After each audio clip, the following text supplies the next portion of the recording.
Mesdames, Messieurs, bonjour et bienvenue sur cette toute nouvelle vidéo. Je vous propose aujourd'hui qu'on revienne sur un film qui va sortir dans moins d'une semaine. Je parle bel et bien de Thunderbolt. Je doute que cette vidéo va marcher sur la chaîne YouTube, mais si vous avez quelques instants, je vous prie de m'écouter et de me donner le bénéfice du doute et écouter 2-3 minutes de la vidéo. Si je vous plaît bien, tu peux t'abonner. Si je te plais pas, tu peux quitter la vidéo en laissant un petit pouce bleu. Comme ça, si on se retrouve une deuxième fois, on va pouvoir potentiellement mieux s'entendre qu'aujourd'hui. Et si c'est pas ta première fois sur la chaîne, je t'invite fortement à t'abonner parce que même l'algorithme YouTube s'est rendu compte à quel point toi et moi on a une bonne alchimie. Bref, parlons du potentiel meilleur film de ces dernières années du MCU dont personne ne parle.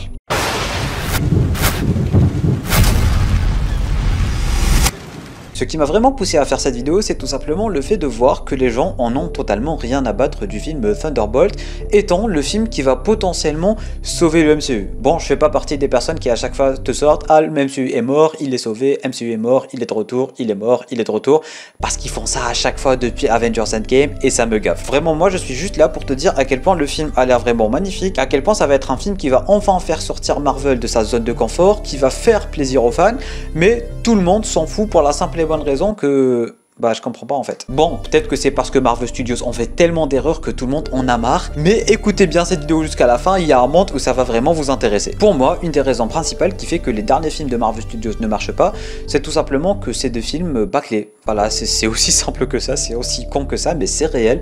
Les films sont tout simplement bâclés. Par exemple, si on prend récemment Captain America Brave New World, c'est un film qui est déchiqueté, que ça soit au côté scénario, côté montage et même côté effets spéciaux.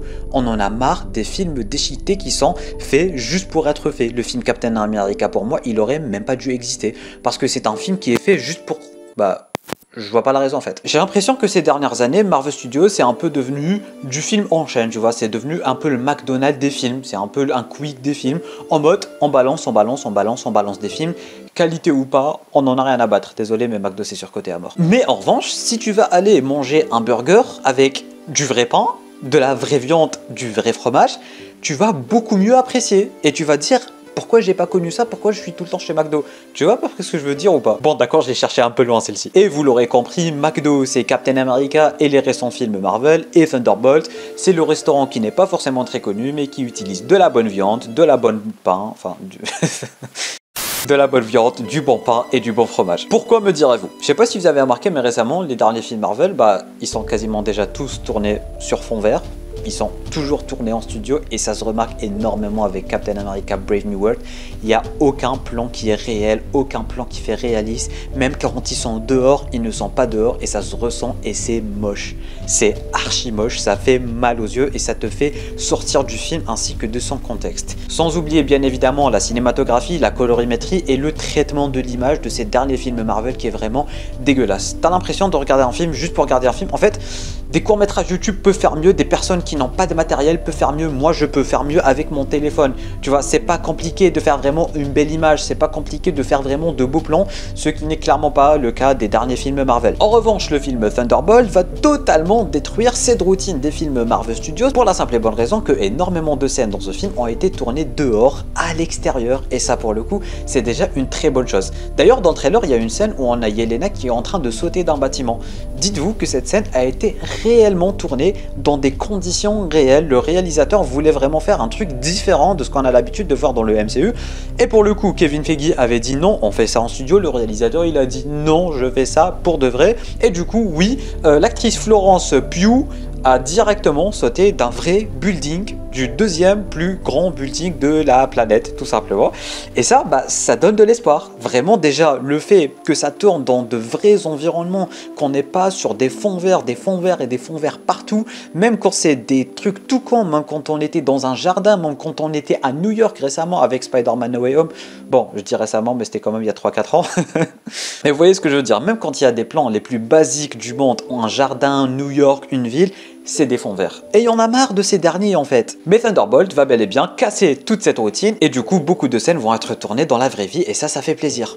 Sans parler bien évidemment du plus gros problème pour moi avec les récents films de chaîne de super-héros, c'est tout simplement la colorimétrie, la cinématographie, le traitement d'image de ces derniers qui sont toujours tout pâles, sans images, sans colorimétrie. On a toujours un temps grisâtre en fait, des champs contre champs, c'est mal filmé, on dirait que les réalisateurs ils oublient que la caméra elle peut bouger, on dirait qu'ils oublient. En fait, c'est même plus des films artistiques, c'est juste des films pour raconter une histoire toute pourrie, toute bancale en fait. Mais pour le coup, avec Thunderbolt, ce n'est très clairement pas le cas. On a des temps chauds, on a des temps froids, on a vraiment, ça joue avec la cinématographie, ça joue avec les couleurs, ça joue avec le contraste, le champ contre champ, l'effet du soleil, l'effet de la lumière, et ça pour le coup, c'est vraiment super beau et ça rajoute vraiment tout le charme d'un film en fait. Ça fait en sorte que tu te plonges dans l'ambiance quand il y a vraiment un temps froid, tu vas te sentir mal quand il y a un temps plus chaleureux.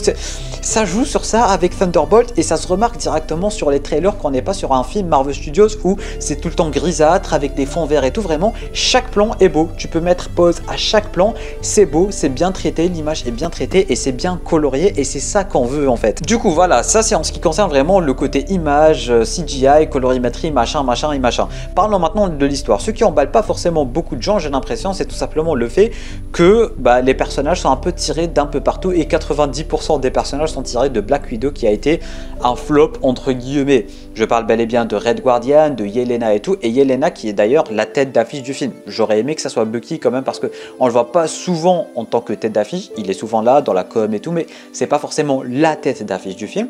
Mais ça, c'est pas forcément un souci. Ce qui dérange forcément les gens, c'est le fait que les Thunderbolts dans le film soient des personnages dont on a quasiment jamais entendu parler. Tu vois, on a le Captain America de Wish, on a Ghost qu'on avait vu dans Ant-Man and the Wasp il y a 10 ans maintenant, un truc dans le genre, enfin bon, il y a 6-7 ans. Il y a aussi Taskmaster de Wish, de Temu et de AliExpress réunis. Ils ont fait... Non, parce que, oh là là. Bon, de toute façon, elle va crever, on le sait tous, elle va crever, on la voit une seule fois par scène. C'est sûr qu'elle va crever et j'ai envie de vous dire. Bref, c'est vrai que l'équipe ne vend pas forcément du rêve. Mais je sais pas vous, mais quand je vois les bandes annonces, quand je vois la communication envers ce film, et on va reparler de la communication, j'ai juste l'impression qu'ils font plus famille que les Avengers. J'ai l'impression qu'ils ont plus de liens ensemble que tous les Avengers réunis. Genre, on ressent cet aspect familial, cet aspect connexion et tout, et bah ça me fait plaisir, ça me fait plaisir. Malgré que oui, c'est une équipe de détraqués, de personnages pas du tout connus, mais on a Yelena et Bucky déjà, et ça fait toute l'affaire pour moi. Pour moi, Yelena et Bucky, c'est déjà vraiment beaucoup en fait. Pour terminer cette vidéo, parlons de la communication. Marvel Studios en fait de la très bonne com envers ce film. Les posters, il n'y en a pas un seul qui est raté. On n'a pas des posters de PNG à la Spider-Man No Way Home et Sony machin. Tous les posters sont bien faits, tous les posters sont faits d'une façon artistique. Sans parler des trailers, des bandes annonces, des petites vidéos un peu partout sur Instagram, TikTok, machin. Ils ont aussi réussi à jouer sur la hype de Avengers Doomsday en parlant des chaises, les fameuses chaises. Et pour le coup, les coups de com sont vraiment géniaux. Sans parler du fait que le méchant n'est pas montré. Vraiment, ça te donne des petits glimpses par-ci par-là, mais on te dit jamais ce qui va réellement se passer dans l'histoire. On essaie vraiment de nous garder la surprise. Et ça fait plaisir. On n'est pas vraiment sur des trailers qui te montrent vraiment toutes les blagues du film, tout ce qui va se passer dans le film. Après, quand tu regardes le film, tu dis ça j'ai déjà vu, ça j'ai déjà vu. Non. Pour le coup, on est sur un film un peu sérieux. Oui, ça blague un peu. C'est le MCU, on n'y peut rien. Ça blague un peu. Ça arrive dans une semaine. Je serai le premier à vous en parler. Ne vous inquiétez surtout pas. Mais en tout cas, n'hésitez pas à lui donner sa chance parce que c'est ce genre de film qui devrait marcher en fait, contrairement à Minecraft. Ce n'est pas un film qui doit bider parce que pour la première fois qu'ils essayent de faire un bon film, personne ne va le regarder parce que en fait. Du coup, n'hésitez pas à partager cette vidéo. Si vous aussi vous êtes chaud pour ce film, n'hésitez pas à aller le voir. N'hésitez pas à donner de la force à Marvel en fait. C'est comme si je travaillais pour eux, mais non. En fait, moi, c'est juste par passion que je vous en parle parce que j'ai vraiment... C'est un bon film, ça a l'air vraiment d'être un bon petit quelque chose, ça a l'air d'être une chose qui va nous sortir un peu de ce qu'on voit ces dernières années. Et si ça marche pas, ça va vouloir dire qu'on peut nous donner des films bancals et on va regarder et on va pas se plaindre. Mais là, pour le coup, pour la première fois qu'on a vraiment un truc abordable et qui a l'air vraiment très cool, personne ne va regarder et je trouve ça un peu dommage. Bref, n'hésitez pas vous à me dire en bas dans les commentaires qu'est-ce que vous pensez de tout cela. Voilà, juste ici un petit commentaire, ça me fait toujours plaisir pour le référencement. Tu peux me laisser un petit pouce bleu pour me soutenir. L'abonnement en cliquant sur ma tête juste ici. D'ailleurs, je suis pas barbu sur la photo, faudra peut-être que je la change en de ces quatre. Bref, nouvelle vidéo en cliquant juste ici ou juste là. Sur ce, moi je te dis à très bientôt pour une toute nouvelle vidéo. C'était Lamiat, portez-vous bien.